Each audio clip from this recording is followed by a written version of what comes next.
Hey guys, welcome back to my channel, and if you're new to my channel, hello, my name is Gabby and welcome to my strange little YouTube channel.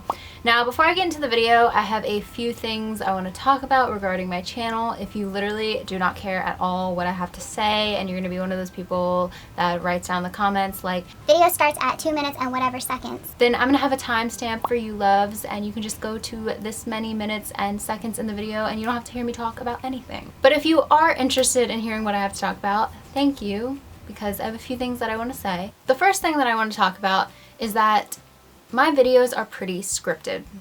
I'm sure if you have been watching my channel for a while, you know this, and it's not super easy to tell, at least in my opinion. I feel like my videos have a flow to them. I don't sound that scripted, but my videos are very scripted. The reason that my videos are this way is because, for one, I deal with a lot of brain fog. I seriously am not trying to make an excuse, but sometimes I really can't just get to the point. I ramble on. I kind of fumble over my words a little bit. It's something that is really hard for me, and I don't want to waste your guys' time, and I just want to get to the point in my videos. So I make a complete script for my videos, and that's what I go off for my videos.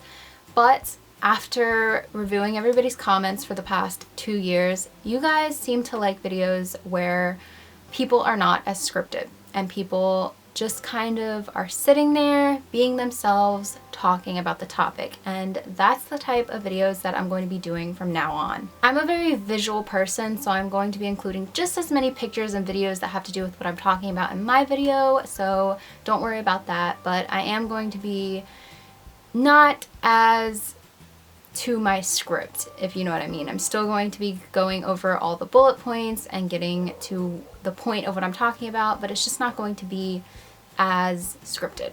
The second thing that I want to say is that I'm starting a new series on my channel called Vintage and Vanish. These are going to be about cases from long ago, about people who have basically just vanished off the face of the earth. We don't know what happened to them. We have not found their remains. We have never found them. We just don't know what happened. These are some of the most interesting cases to me, and I'm going to be starting off the series with this video today. Thank you guys so much for listening to me ramble on about just what I want to say and get across to you guys, and I hope that you guys like the new changes. I love you guys so much. Let's just get into the video. So today's video is going to be all about the disappearance of a woman named Mary Shotwell Little in 1965 in Atlanta, Georgia. Mary Shotwell Little was a 25-year-old, very hardworking secretary that worked at C&S Bank on Mitchell Street in Buckhead, Georgia, an uptown district in Atlanta. She had been married to her husband, Roy Little, for about 6 weeks at the time of her disappearance. He was a bank examiner, and her friends and family were kind of split on the type of relationship that they had. Some said that they seemed to love each other very much and they had a happy marriage, while some said that she had confided in them that she was very unhappy in her marriage. She was very close to her family and friends, and she really had no known enemies. On Thursday, October 14th, 1965, Mary bought groceries at the Colonial grocery store in a shopping center called Lenox Square, which was a place pretty out in the open, a pretty popular place in the area. Something that I have to add to the story that's a huge coincidence and quite odd is that this shopping center, before it was a shopping center, many years before, it was actually an estate owned by a wealthy family called the Ottleys. And it was the site of the kidnapping of John Ottley on July 6th, 1933. It was the city's first kidnapping involving a ransom note. The 2 gunmen responsible were caught, and Ottley was released unharmed, but 32 years later, that just wasn't the case for Mary Shotwell Little. After buying groceries, she had dinner with a friend that she worked with at the S&S cafeteria. According to the friend she had dinner with, there was really no sign of anything off with Mary, and as they were parting ways at around 8 p.m., Mary told her friend, "See ya."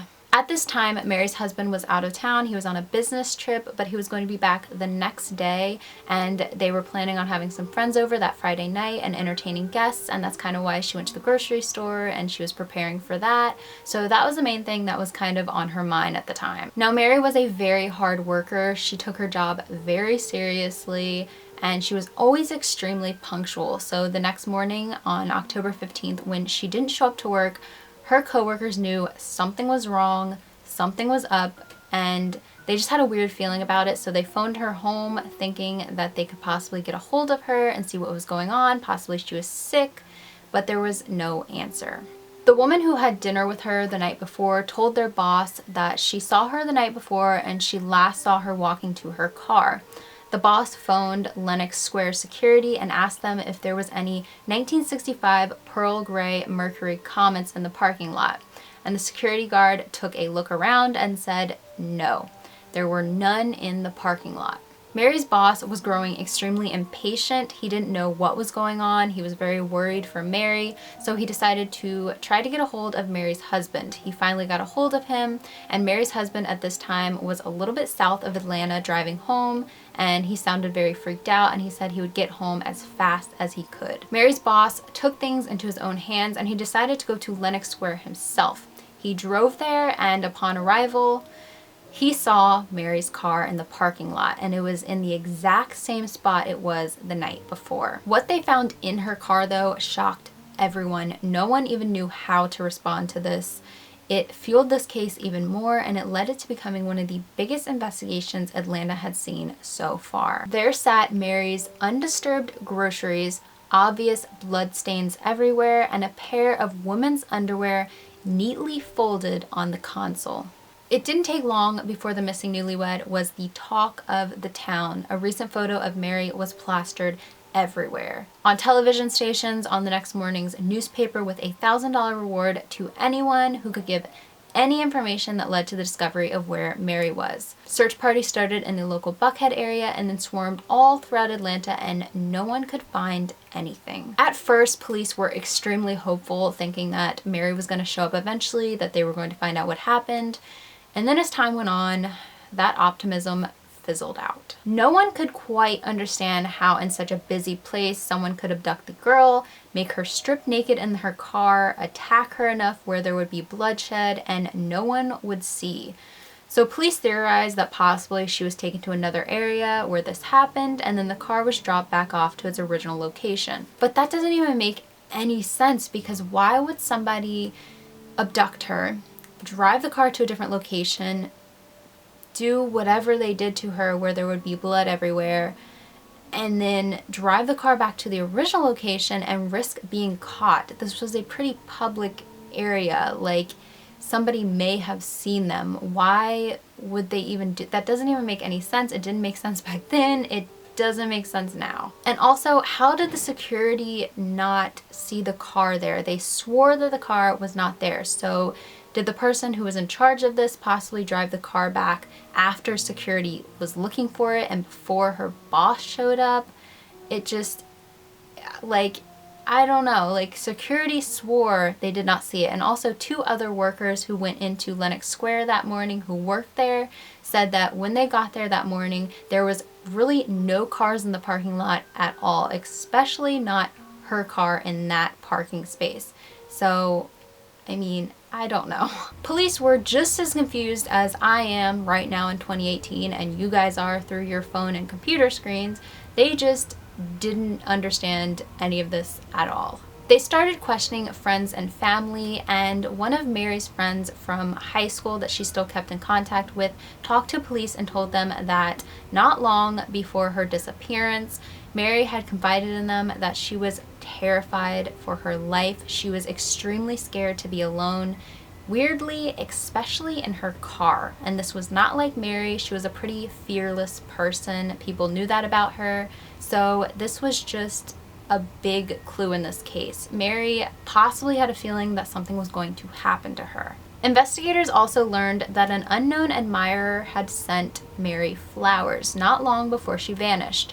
They traced the flowers to a florist and asked the florist to describe the person who bought them. But having so many customers, the florist couldn't really give them much detail about the person. Coworkers came forward saying that Mary received a phone call once that had her very shaken up, that she never discussed with anyone she worked with.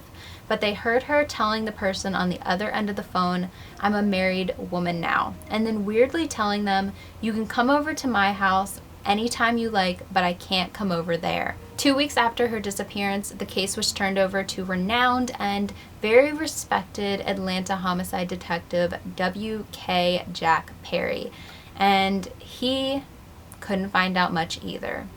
Now, you would think that her husband would be a main suspect, but it was proven that he was in fact out of town at the time of her disappearance. Then a month after her disappearance, something happened that many thought was going to be a complete breakthrough in this case. They were going to find out something, they were going to find out what happened to Mary, but it was just another dead end. Police learned that Mary's credit card had been used at a gas station in Charlotte, North Carolina, Mary's hometown.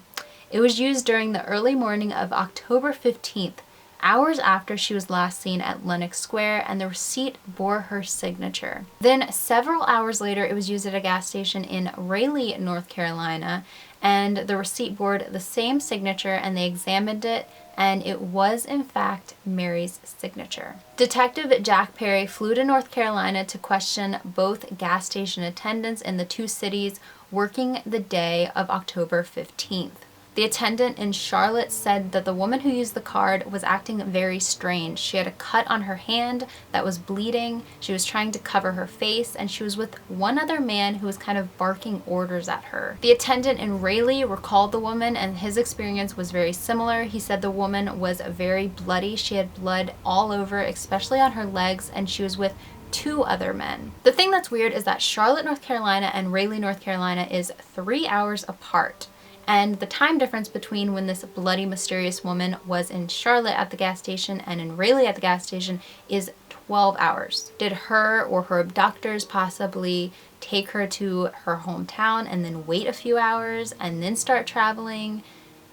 This again is another part of this case that makes no sense. But Detective Perry decided to visit Mary's parents, who lived in Charlotte, North Carolina still, and he brought this information to them, and they of course were still completely sad over their daughter's disappearance, but they were still very hopeful.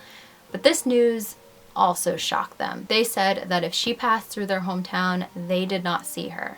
Detective Perry figured that if this was all fact and the woman was really her at those two gas stations, he must be dealing with more than one criminal, because at the time of her being at the gas stations, someone else had to be back in Atlanta to move her car. Most of Mary's friends and family have long passed away, or there's just no new information for them to give to this case. This case haunted Detective Perry. He would look back regularly on the case to see if he made any mistakes, thinking he possibly did something wrong all those years ago, trying to piece together everything again, but he could never find out anything else. There was a lengthy file done on this case by Detective Perry, but if you're asking where it is, it met the same fate as Mary. It's been missing for years. So I hope that you guys enjoyed that video, and definitely let me know down below in the comments what you think of this case. This is one of the strangest disappearance cases I've heard of, because the clues left behind are just eerie. They just make no sense at all. Like, you can't piece it together properly and come up with like a perfect conclusion to what may have happened to her. I love reading through your guys' theories, because you guys come up with stuff that I haven't even thought about or read as an explanation to what may have happened. So leave those all down below in the comments. I love conversing with you guys, and I hope you guys like this new series on my channel, and I love you guys so much, and we'll see you guys in my next video. Bye guys.